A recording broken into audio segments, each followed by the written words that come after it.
The movie begins in a prison where we meet the main character, Arthur, also known as Joker. Arthur appears frail and weakened, having suffered from the lack of food and water. As the story unfolds, we discover why he's been imprisoned. Arthur had killed 5 people in public, which led to his arrest and punishment. However, it wasn't just the act but the manner of his crimes that gained him notoriety. At the time of the killings, Arthur had assumed the Joker persona, complete with distinctive makeup and attire, which made him so infamous that a TV movie was even made about him. This TV film gained a significant following, and many viewers became fans of Arthur's Joker persona. To these fans, Joker Arthur was seen as a hero rather than a criminal. They believed he did society a favor by eliminating those 5 individuals who were perceived as bad people. These people had harassed Arthur, ridiculing and pushing him to the edge, until he finally snapped and took action. However, not everyone saw Arthur in the same light. Many viewed him as a dangerous criminal who had taken lives, and he was punished accordingly. Arthur has been in prison for quite a while now, and it seems uncertain how many more years he'll spend behind bars, as his case hasn't even been heard in court yet. Poor Arthur, already burdened by the treatment he received on the outside, is now facing torment from prison guards who mock him further. One day, Arthur's lawyer calls him for a meeting. On the way there, Arthur catches sight of a girl named Lee, who locks eyes with him and, with a smirk, gestures at him as if holding a shotgun. Arthur is captivated by her confident gaze, but before he can interact further, the police pull him away to continue his journey. When he finally meets his lawyer, he learns that although his lawyer is handling his case, he's also using Arthur's fame for personal gain. Arthur's story has spread far and wide, and his notoriety has made him a subject of great public interest. His lawyer, capitalizing on this, has brought reporters along to interview him, hoping the publicity will work in his favor. The lawyer instructs Arthur to answer the reporters' questions and share his story, drawing them even deeper into the Joker's world. Arthur reluctantly heads to the interview room as instructed by his lawyer. Despite his distaste for reporters, he knows he has to comply if he ever hopes to get out of prison. During the interview, he faces questions that dredge up painful memories, stirring anger within him. Although he responds, his answers are laced with frustration, as the questions force him to relive his darkest moments. Yet he remains truthful, sensing that cooperating might improve his chances of release. The real purpose of these interviews, however, is more than just gathering his side of the story. They are a daily psychological assessment. Authorities want to determine whether Arthur's mental state has improved, as many believe he's unhinged, a mad joker who committed murder in a fit of insanity. These interviews are just a means of gauging his mental stability. After the interview, a police officer escorts Arthur back to the prison's music room, a place where inmates can play instruments. To Arthur's surprise, Lee, the girl he had seen earlier, is there as well. They meet for the first time, and both feel an instant connection, thrilled to finally speak to each other. Arthur asks Lee why she's here, and she reveals her story. In a fit of rage, she had set fire to the building where she lived with her mother, tragically causing her mother's death in the blaze.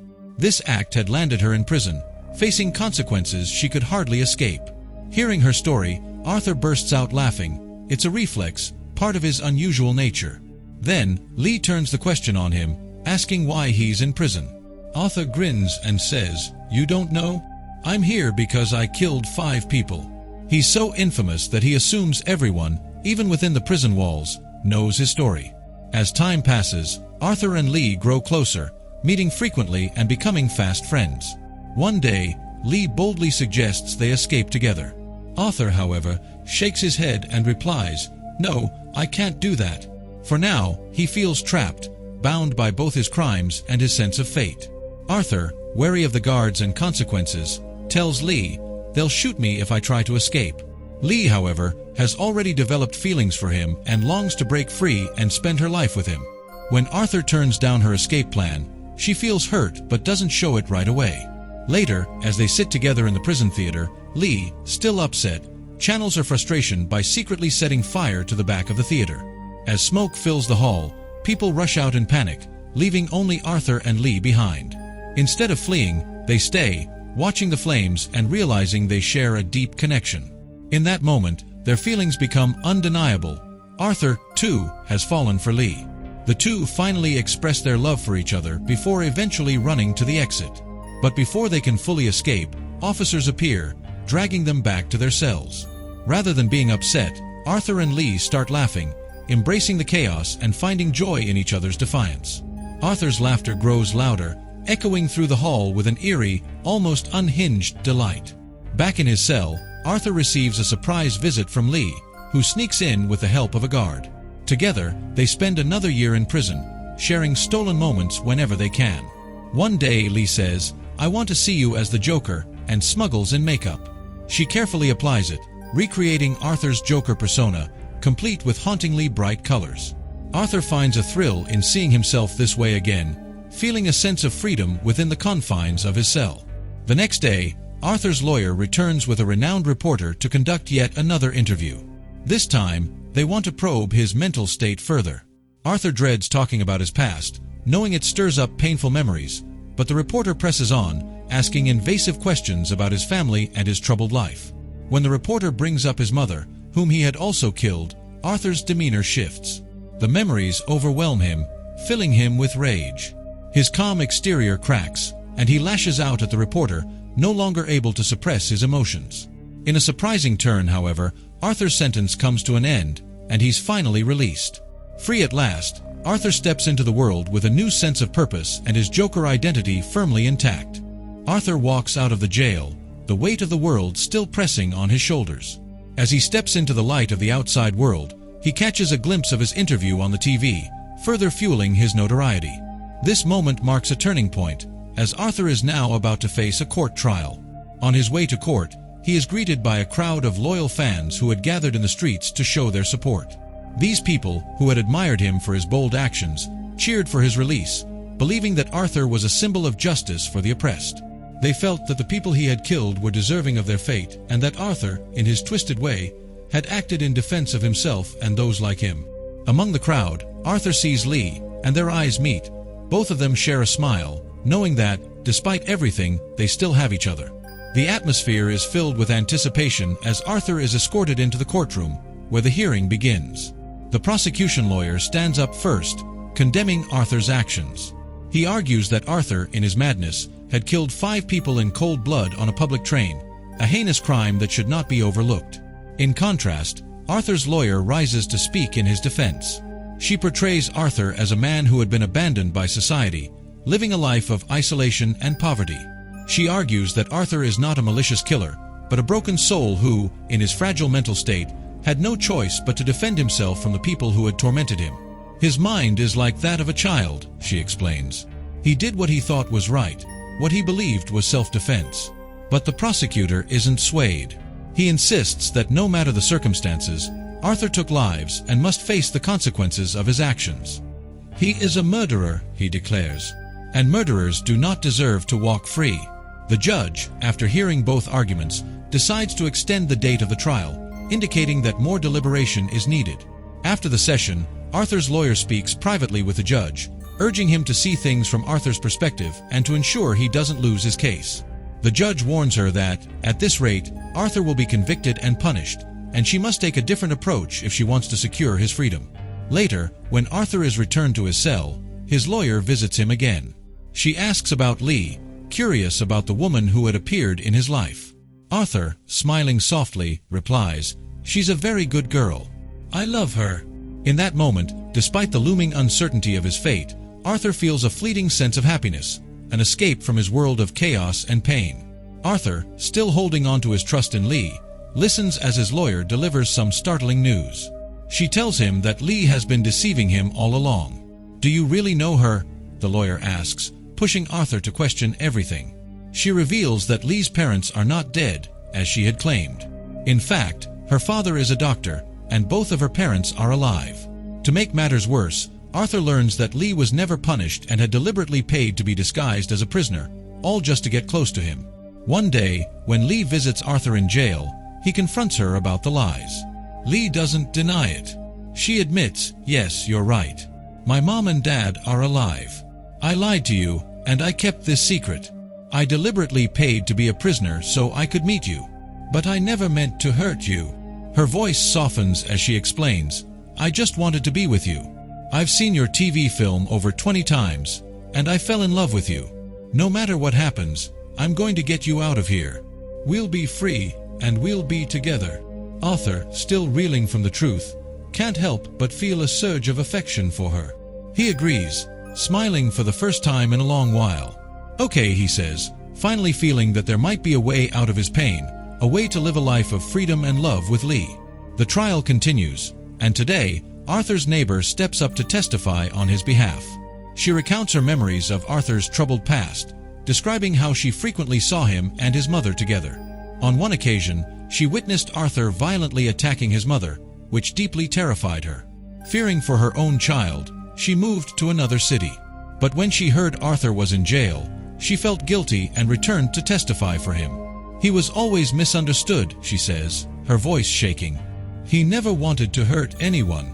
She goes on to explain how, during that attack, she realized that the person who harmed his mother wasn't truly Arthur, it was the Joker. "Arthur isn't the one who committed those murders," she claims. "The Joker inside him did it. He was pushed too far, and that's who took control." Arthur listens to the testimony, and something inside him stirs. For the first time in what feels like forever, he feels a glimmer of courage. The truth, no matter how twisted, sets him free in some strange way. He realizes that the Joker is not just a mask, but a part of him, an entity that emerged when society pushed him to his breaking point. Arthur is no longer just a man. He is both Arthur and the Joker. And with this realization, the madness consumes him, filling him with an untamed courage that only a man like the Joker could have. Arthur, with a sudden surge of defiance, stands up in the courtroom, his voice filled with anger and resolve. "I will fight my own case," he declares, silencing the room. "I don't need a lawyer." With those words, he dismisses his lawyer and strides away, leaving everyone stunned. Lee, standing outside, watches this bold move with pride. She feels a surge of hope, knowing that the Joker is finally taking control. She believes this is the right decision, that Arthur has become the Joker fully, and only the Joker can fight for his freedom. The day of the final court hearing arrives. Arthur, now fully embracing his Joker identity, walks into the courtroom, dressed in his iconic clothes and makeup. He is no longer just Arthur. He is the Joker, ready to face his fate. His fans wait outside, eager to hear the outcome, while Lee watches from the crowd, knowing that whatever happens, Arthur's transformation is complete. As the hearing begins, a familiar face steps forward, a co-worker of Arthur's, someone who had worked with him for years and knew him well. The co-worker recounts the time when Arthur and he boarded the train together, the moment when the Joker's transformation took place. "I saw everything," he says. "When Arthur was killing those people, it wasn't Arthur anymore. It was the Joker inside him." Arthur, now fully in his Joker persona, rises to his feet, his eyes burning with rage. "Tell me," he demands, his voice dripping with madness. "Who did you see when I was killing them?" The co-worker, visibly shaken, answers in a trembling voice, "I saw the Joker. It was the Joker who killed them." This testimony sends Arthur into a frenzy. He lashes out, his voice growing louder with each word. You see how they work. They don't need witnesses. They don't need evidence. If they want someone, guilty or not, they'll grab them, lock them up, and throw away the key." His words are a bitter truth, a condemnation of the system that has trapped him. The courtroom falls silent, the air thick with tension, as Arthur's fury takes over. He is no longer just a man standing trial. He is the Joker, and he will fight for his freedom, no matter the cost. Arthur, filled with frustration and bitterness, turns his accusations toward the police. If only the police had arrived on time that day, they would have seen who the real culprit was, he rages. "I wouldn't have lost everything." His words echo through the courtroom as he continues to blame the system for his downfall. He's finally had enough, and after his outburst, he declares that today's testimony is enough, demanding that the case be over. The judge, however, extends the date once again, leaving Arthur in a state of turmoil. When Arthur returns to the prison, the consequences of his words hit him hard. The police, furious at his public condemnation, decide to teach him a lesson. They drag him through a brutal punishment, beating him mercilessly to show their anger. After the savage beating, they throw him back into his cell, leaving him battered and broken. 2 days later, the court hearing begins again. This time, Lee, dressed as the Joker, arrives with high hopes. She believes this is the day Arthur will be defeated, that the Joker's reign will end. But the man who enters the courtroom is not the fierce, rebellious Joker she expected. Arthur, now visibly broken, wears a face of resignation. The Joker's fire has dimmed, and he agrees to take responsibility for his actions. "I have done wrong," he says, his voice quiet but filled with regret. "I am ashamed. I confess." This confession enrages the prosecutor, Rico. Unable to tolerate Arthur's acceptance of guilt, she storms out of the courtroom in disgust, unwilling to witness the Joker's defeat. But the case has already been sealed. Arthur's confession has ended it. As the verdict is delivered, Arthur sheds his Joker persona and returns to his true self. Yet, something inside him snaps. He starts laughing uncontrollably, an eerie and wild laugh that seems to come from deep within. The doctor, who had opposed him all along, stands enraged. He tries to stop Arthur's laughter by force, but it's no use. Arthur's laughter only grows louder, drowning out the chaos around him. And then, in a moment of complete madness, an explosion rips through the courtroom, the shockwave of Arthur's laughter causing destruction. The walls crumble, and several people lie dead or injured in the rubble. Amid the devastation, Arthur stands at the center of it all, his laugh echoing through the wreckage. As he steps out of the destroyed courtroom, he sees a familiar sight. One of his fans, dressed as the Joker, recognizes him through the chaos. The fan, seeing Arthur for who he truly is, acknowledges him with a nod, and Arthur, in his twisted way, finally understands the impact he has had. The Joker has truly arrived, no longer just a man, but an unstoppable force of chaos. Arthur, now recognized as the real Joker, is taken by one of his fans who sees him as a symbol of rebellion and chaos. This fan believes in the Joker's power and wants to help him escape from the mess that is his life. He helps Arthur into his car, intending to take him far away from the destruction, to a place where they can start anew and embrace the madness.